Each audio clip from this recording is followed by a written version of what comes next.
Well, last weekend on Robert's 2 days off, we were able to get in a full 2 days of work on the kitchen. And everything really looks amazing.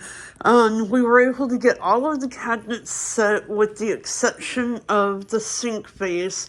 And we have to do a little bit of plumbing in order to get that cabinet set. So that one's going to have to wait until the next day off. But we got all of the upper cabinets in. We were able to get the microwave and the stove back in place.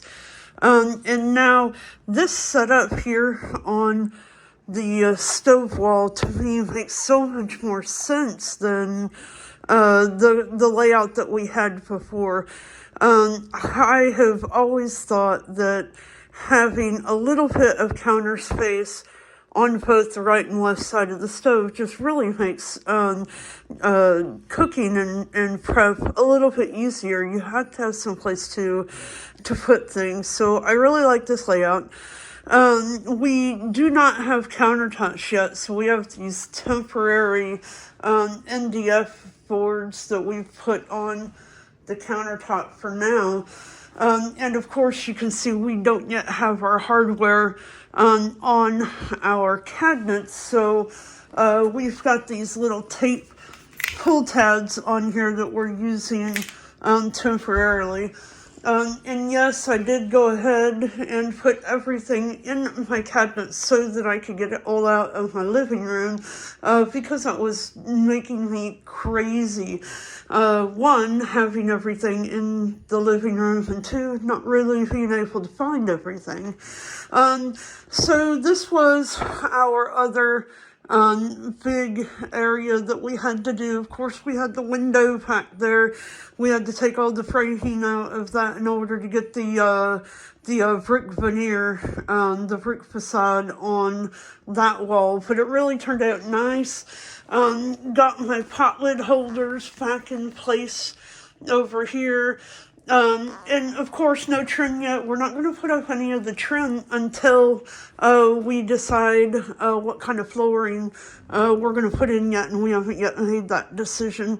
And you can see here, I've got my backsplash up here. We've been auditioning to see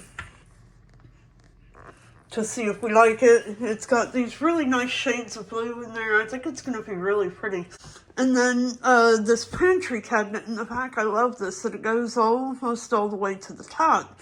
It just really gives a lot of storage. And then down here, instead of putting a cabinet, we put a pull-out trash can. Just a really nice way to be able to hide the dirty little ickies.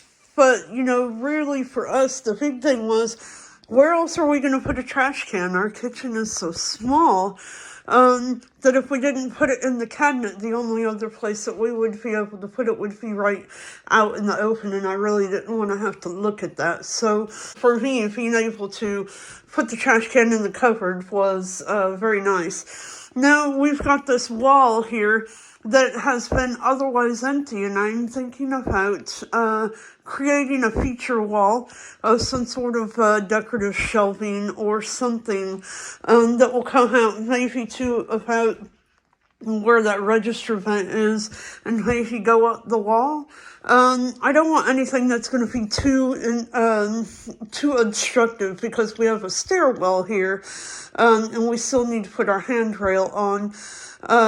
So, you know, I don't want to do anything that's going to block the entry in and out from that doorway. But I don't know. I'm just thinking maybe something here. So we'll have to come back to that one. But anyway, so that is our kitchen reno update. We hope to get the sink base set this weekend. And then when I get back from my trip to Tucson, we'll get our countertops ordered and hopefully be able to get our hardware installed. So that's it. Everything's moving forward and looking fantastic.